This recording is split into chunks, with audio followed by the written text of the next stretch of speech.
Okay. Okay. Welcome everyone to the Toku Portal podcast. It's me Zero here with. Rye.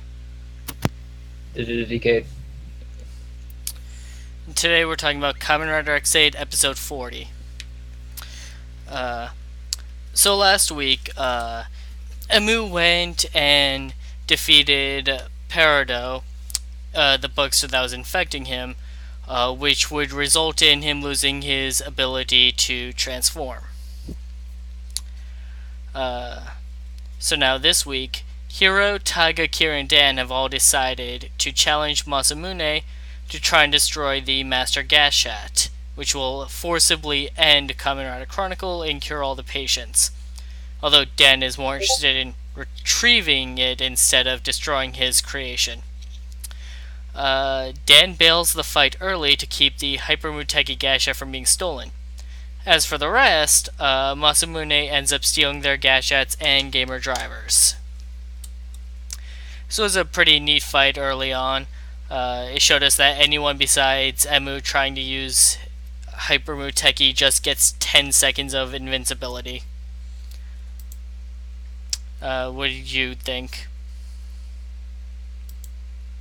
Yeah, it was pretty obvious they were gonna fail, but it was a nice effort. It kind of annoys me that Emu.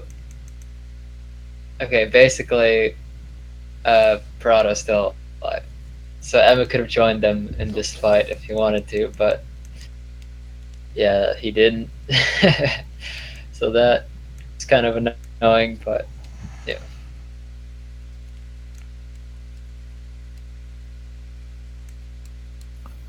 Yeah, that's my problem with this whole episode. Actually, is that like Emu's a fucking asshole. Like straight up. Like it's bloody convenient that Kronos decided just to take their drivers this episode instead of fucking murder them because like for a couple episodes he's pretty much been like, yeah, fuck the rider players, they're just gonna drop dead, and now that he needs the drivers it's like, oh, I'll just steal the drivers. I'm like, break their arms at least, just in case if they get their damn drivers, they couldn't be, they'd be hindered.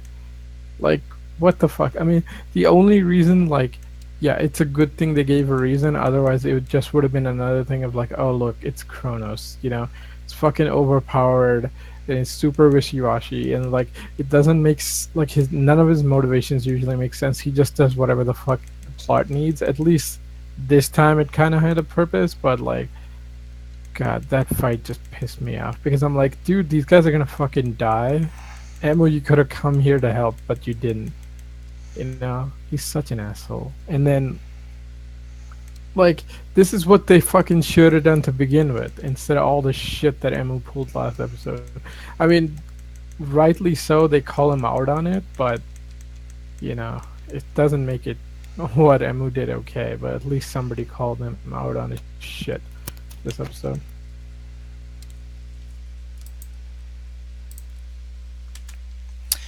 At the hospital, Puppy follows Emu onto the hospital rooftop where he henshins with Mighty Brothers Double X. One of the two Ex-Aids turns out to be Parado. Emu has absorbed him when he would have died to save his life, which I kind of said that's probably what he did last week. That's what happened. Not much to this, really.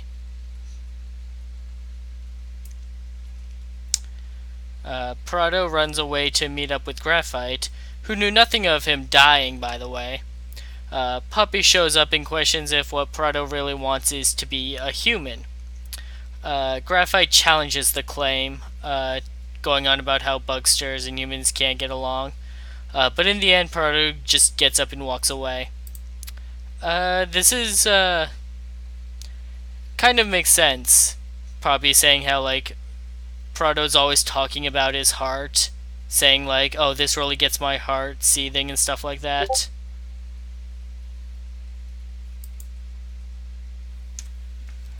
Yeah, it always has been kind of strange because he doesn't even have a heart. He's always talking about it. So it was nice for her to point this out. And it was also refreshing to just have Graphite there saying, "Oh no, don't listen to her. Just keep being a bugster, like you've always been, just wanting to fight all the time." But clearly, Prada wasn't having any of it. I mean, I kind of see the point of bringing Graphite now back is because like, oh, we needed somebody to be just the Bugster guy, to be the opposite of Poppy here. But like, okay, this one of those things that Ryder does where it's like, oh, it's a good thematic parallel and all this shit, and like, but they didn't set it up well. Like, it was okay, but like, you had so many episodes. Like, for all the shit that Poppy does, which is just like, oh, I'm a writer now. What am I gonna do? I'm just gonna stand around. Like, at least have her go talk to Peridot or something. Now it's like, oh, what, Peridot, you lost, bro? You're on the wrong side. You should have just been on my side and won. That's basically what it comes off as. I mean, not that harsh, but like pretty much. And Goffman's like, what the fuck are you talking about, dude? like, like, aren't we just bugsters? Isn't this what we do? And so, like, I can't hate Graphite because he's just doing what he was meant to do. Whereas, like, Peridot is like, oh, are we having this interesting, like theological? I mean, not theological, but like, um, uh, conflict of ideas or themes? Yeah, no, I'm just gonna walk away now. And I was like, show, why are you even putting this in the forefront if you're not gonna like actually focus on this? Instead of all the bullshit that Emu pulled of like, oh, I'm gonna basically murder you to teach you a lesson, which is like what, like the reverse of Forza in this. Um, and then like Poppy just shows up and it's like, yeah, come on, be on our side, man. Like, what the fuck? Such nonsense. I wouldn't really call it nonsense. Poppy is just taking pity on him. Yeah, I mean, I kind of got the order wrong because, like, at this point, like, Emu hasn't, like, murdered the shit out of him. Or did he do that? No, no, he did. Oh, he used, double X at the beginning. So, yeah, he did just kill him last episode. Yes. Yeah, it's fucking stupid. Like, so, like, oh, your heart desires to be human. I'm like, okay. Like, I could possibly see that plot point, but like the show's done a really bad job at putting it forward. Like, it's done a good job of the heart motif, but it's done a shit job of, oh, Peridot just wants to be human because like he doesn't want to be human. He just wants to fucking overcome his limitations, which is not Well, the same thing as wanting to be human. Which well, is like he he was a didn't want to game overcome character. his limitations. He just wanted to play games with Emu. No, I was gonna say it's more like he didn't want to be just what the like his base programming was like. He didn't want to be a boss character. He just want to kind of do his own thing, which was playing games with Emu. But the thing is like, yeah, the playing games with Emu is kind of put forward, but more what's put forward throughout the show is like he's basically like Ralph Peridot. I mean, Wreck-It Ralph, because he's like, I don't want to be the bad guy. Like, that's been more of a goddamn uh, thematic point for Peridot than like, oh, I want to be human. Because like, yeah, they both end up doing the same thing, which is like, I'm gonna side with humanity and grow out of my bugster side. But like, they're different characters, and my one fits better than this the way they're doing it in the show. Like, the show could have gotten to this point. It's just like they're rushing it, which is fucking dumb. Because like they should have cut out all this Kronos padding that we had. Like, Kronos has been way too much shit. I'm just sick of that guy. Like, he's not intimidating. He's just fucking annoying because he keeps showing up. Like, I would have rather had some time with Peridot to set this all up. But go ahead, Rai. Uh, at CR, Nico's condition has gotten worse. Nico tells Taiga that the whole time she was thinking of defeating Peridot, She just wanted to beat someone strong at a game. Uh, Tiger tells her she can do it as much as she wants when she recovers. This scene is very well acted. It really does bring out the emotion in you, but we kind of already knew that Nico was just kind of being selfish the whole time. Sorry, it sounded like a good speech, Nico, but we already knew. I mean, see, here's the thing. Like Nico and Taiga's actors are doing such a good job, and as for like Nico being a little selfish, I think she's just kind of admitting like her mistakes because she's afraid she's gonna die. So I'm like, Yeah, it's fine. that's probably what it is. Yeah, she's just getting it off her chest, and it's fine. But this just every time I see like Nico, I'm like, you're a piece of shit, Em, because like you said, oh, I'm gonna bring back your smile. I'm like, what the fuck have you been doing? Like Nico's about to drop dead, and you've been fucking around with this peridot nonsense, right? Like, and you could say, well, he thought the only play was to team up with Peridot. I'm like, Peridot tried to team up with you like 3 times. When he still didn't care about humanity, Emu wanted him to care first. Yeah, I know, but fuck that.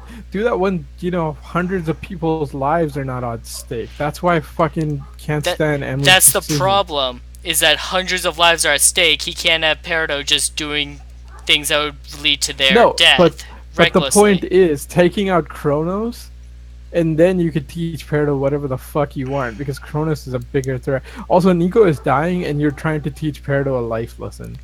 Like, it's bloody convenient that Peridot, when he recovered, is like, oh fuck, I screwed up, instead of, oh shit, I'm gonna shit my pants and run away and never come back. Which could have happened because he pretty much has PTSD at this point. They've been setting up his fear for, like, since Lovelica died, since this arc started. Yeah, that's what I'm saying. It makes more sense for him to just run away. Like, fucking Theon in Game of Thrones has more character than fucking Peridot, right? At this point, I think you're full of shit. What? Like, Peridot has a lot of character. Yeah, but it doesn't make sense that what Emu did would magically make him be like, oh yeah, let's go support the humans. Yes, it does, because he almost died before this. Hence the whole them relating the drowning thing and showing Emu drowning as a kid. Peridot almost died with Emu. So kind of in the back of his mind, he knew what death was, but he kind of just decided to forget about it. And that's why when Kronos started kicking his ass, he started remembering and freaking out. Yeah. And so now that he finally did die, it kind of just pushed him over that. That's the fear thing. It doesn't make sense. Okay, here's the thing.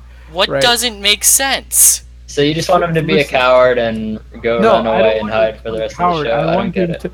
I want our main fucking writer to go, hey, I'm going to fucking save you and save the patient, not go, hey, yeah, I'm going to try to save you by doing this insanely bullshit plan that's like super risky. And I'm like, basically at this point, like, Emu is like the anti like Blade, where like Blade would not have done this stupid shit. Because Emu isn't Blade, he's a different writer. Yeah, I got it. It doesn't make him a good writer, and I'm just super pissed off. Okay, so what does this have to do with Peridot? Right. Like, it sounds like you're just pissed at Emu. Yeah, but his plan is, okay, I'm going to kill Peridot, and Peridot's going to help me. Okay, so why does this make Peridot a bad character? It makes Peridot a bad character because it makes no sense why he fucking magically sides with Emu. He only did it because of the damn... Okay, look at this. What Peridot wanted the whole time was to have his match against Emu, because fighting against him gave him happiness. It was his one joy in life. And now he's realizing, hey, death sucks. I don't actually want to die. And he's realizing, like, being competitive might not be the best thing after all. He still wants to have that emotion, though.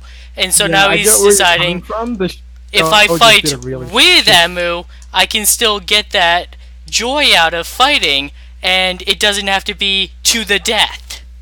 Yeah, all right. That's a good plot point, and that's exactly what the show's going for. The show did a really shit job of showing I that. fucking disagree with you.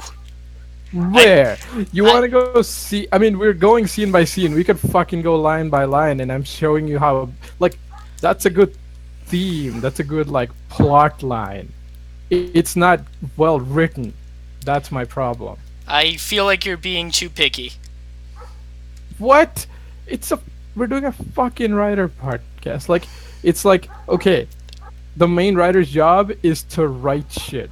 Right? If they do a bad job doing their plot line, I'm I gonna call don't them think they out did on a their bad job.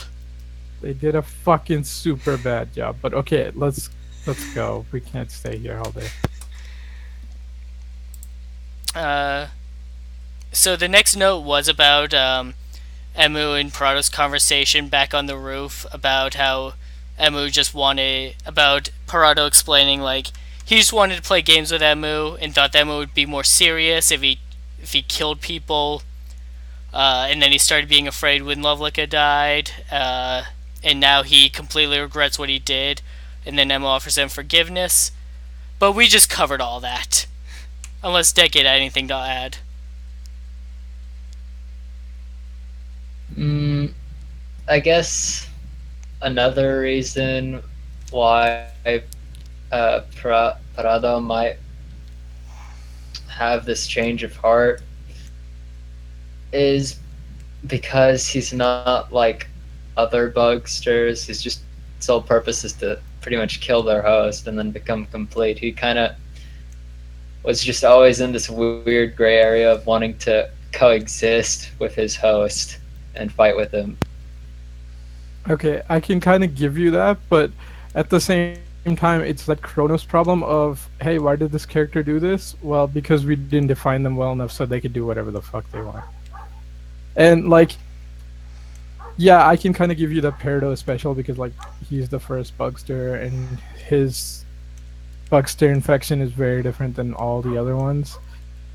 So yeah, I can give you that he's gonna act a little weird, but it's the exact same problem with Kronos. It's like they're so fucking vague. We're like almost to the end of the show. There's like 4 episodes to go. Like the two major like villains, or well, I guess Peridot's a good guy now. Like we barely know what the fuck their deal is 100%. I mean, they say shit, but it's because like you can't disagree or agree because it's like, all right, this is the stated reason now. Go with it. And I'm like, oh, okay. Like Yeah, I you could think. put any backstory and you could have made it work. Like they're that ill-defined. Go ahead, Yeah. Becky. I was just gonna say it probably if they hadn't brought back Laser and worried about that whole Saki thing, they might have had more time to develop this relationship and develop, um, yeah, I guess character development for Parado. But yeah, and the fact that this is 44 episodes and then the movie's gonna be something pretty different. Yeah, I can get why people are saying Yeah, this is feeling rushed for sure. I know because there's only like 4 episodes to go. One is gonna set up the movie. One's gonna be a crossover with Build. So I there's 2 episodes to go. Also, I like the hope there build, isn't a build crossover. it is, but it's gonna be different because it's not gonna be at the end. It's gonna be like episode 41, I think, is the movie tie-in. Episode 42 is the build crossover, and then we got 2 more episodes after that. So I'm like, that's gonna be different. I mean, hopefully it's good because they're doing something different, which is like putting it in between the end of the show. So like maybe they'll write it better. I mean, like Heisei Generations was okay, so I'm fine with like Build just showing up because I think the writer can do a good enough job. Also, like Build's suit looks fucking awesome, so that'd be nice. It's gonna be so different seeing like just the normal-ish looking rider standing beside like all the Ex-Aid ones. Emu and Parado go and confront Masamune together. The two of them show great teamwork together, with Emu using the Hyper Muteki Gasha to bypass the pause ability, and Parado using Perfect Puzzle to steal and control the power-ups that Masamune has been resorting to as backup. Big question is, why didn't he think of that before? The two finish it by Rider kicking him together, destroying the Master Gashat, much to Dan's dismay, because he put so much effort into making it. This wasn't the best fight scene of the series, but this was still a really good one. And with all that's happened, I would have been fine if this was just how they finally got rid of Kronos and Masamune and just was done with that whole thing. That's really all I had to say about that. Yeah, I kind of had a feeling from the opening that Parada could split back into two, but they never really did it, so I kind of just stopped thinking about it, and I was like, oh shit, you can do it. That was pretty fun. Uh, but yeah, restart. What the hell We haven't gotten to is that that? yet. Just any I comments on the mean, actual it fight depends yet? on which fandom you're more into. Man, I've seen so many fucking JoJo references in the comments. I'm so sick of that shit. Also, like, people, your Rider fans, make a Rider reference, you just use time zone. Okay. Yeah, that was overpowered, but I'm like, okay, like, it makes sense that it could reset shit because, like, it's a time rider, like even fucking Kabuto's thing, like let him go back in time once, but that's the movie. It's Godspeed Love. But it makes sense. As for the fight, like, yeah, that was kind of nice. I mean, like, it wasn't the greatest thing ever, but it's still fun. Like, I also I loved how, like, their henshins perfectly light up. So, like, you know how Emu usually, like, holds out his hand and stuff, and then, like, it matches perfectly with Parados, and then they just do the, like, tag. So I was like, that was really good coordination. As for Kronos, like, yeah, I wish the fucker would have been dead by now, but, like, it makes sense. Okay, this is weird.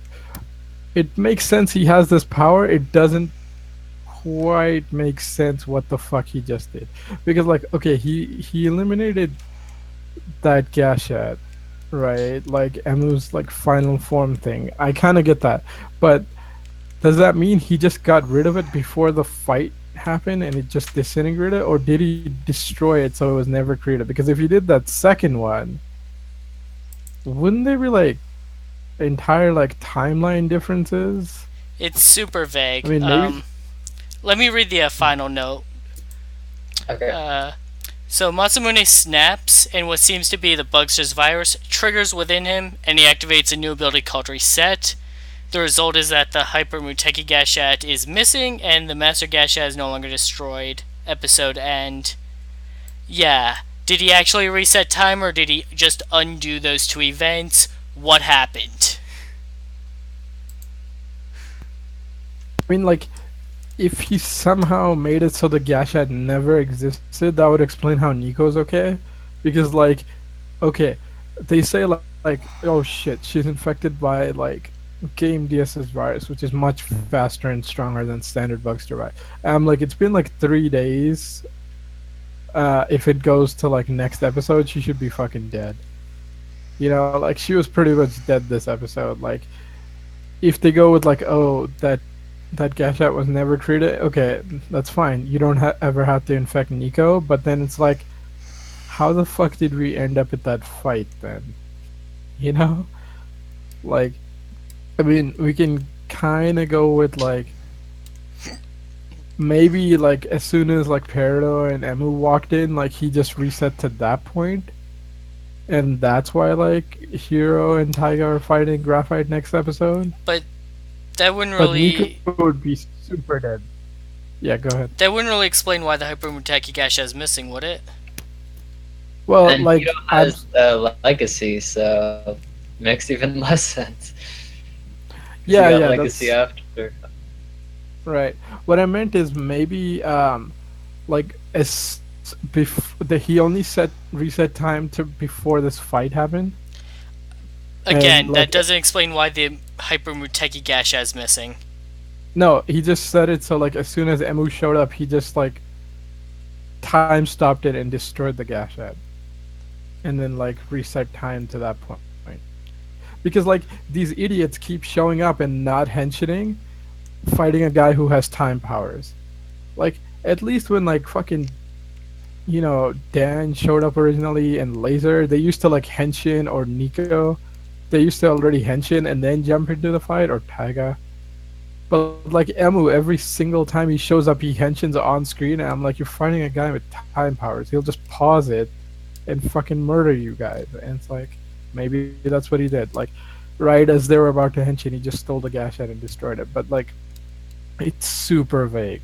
I mean, at least that's the least like timeline damaging explanation because it's like, all right, we only reset like 5 minutes. It's fine. You know, if we somehow say, oh no, it never existed at all, that's gonna create so many plot holes. Yeah. Ah. I mean, I hope they explain it, but who knows? Yeah, I hope that the whatever the explanation is, it's actually a good one. Uh, what I think may have happened was I think he simply undid uh, certain events, which was that the Master Gasha was destroyed and that the Hyper Muteki Gashat was created. Uh, but his ability for may only have had enough influence to erase those events relevant to like the last day or whatever, which would undo the battle between them there, but without like completely destroying everything that else that happened in the past few months. Maybe I'm Maybe, literally yeah, just spitballing here. Yeah. like if they limit the like reset to like at maximum like a day, it should be fine. But if they go any further than that, like it just this fight would make no sense. Like how the fuck did we even get to this point at that point? Like it doesn't make any sense. But considering that like the movie happens, okay, this is weird because right, Kronos stole all the drivers, well, most of the drivers from the riders. But like next episode, they have them. So either they stole their damn drivers back, or he just reset like a day. Like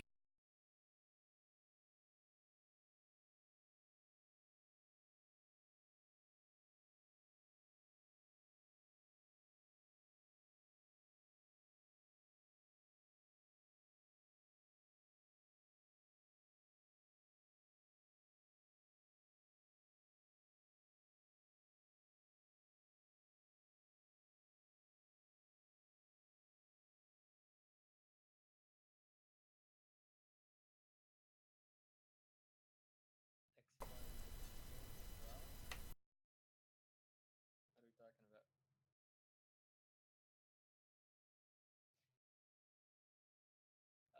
Export?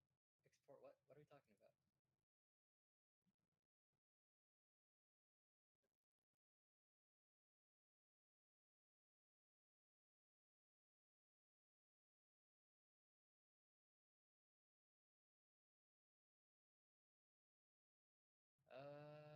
Well, yeah, basically, Rye just disappeared. His Discord is offline. So, yeah, I think basically all we were talking about was the movie being tied in, and yeah, that's it.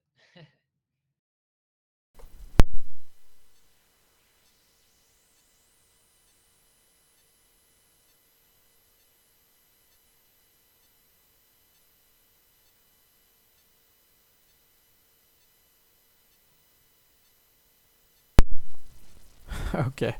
Yeah, I should turn my mic on. Um, so it's gonna be interesting. Like Chronos has to have either like reset the time early, like either just before this fight or just after this episode opens with like Emu and Peridot separating, and then they just went off to do the fight.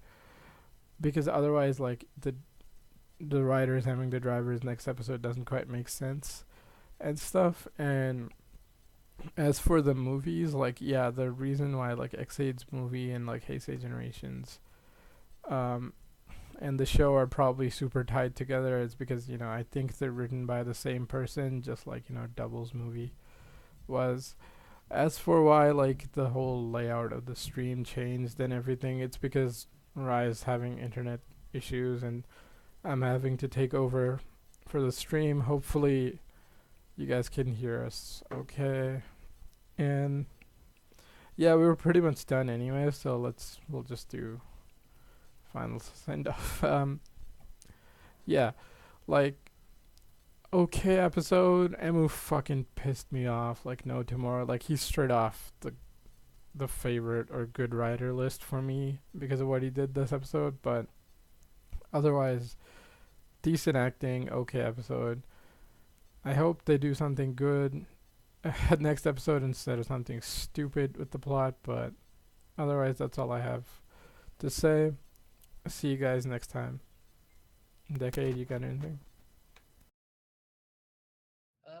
Yeah, Emu is definitely not a typical writer. I mean, I seriously wonder what the hell kids think when they see some of the stuff he's pulling. Um, but yeah, it was a pretty fun episode. I did like Parado's acting quite a lot.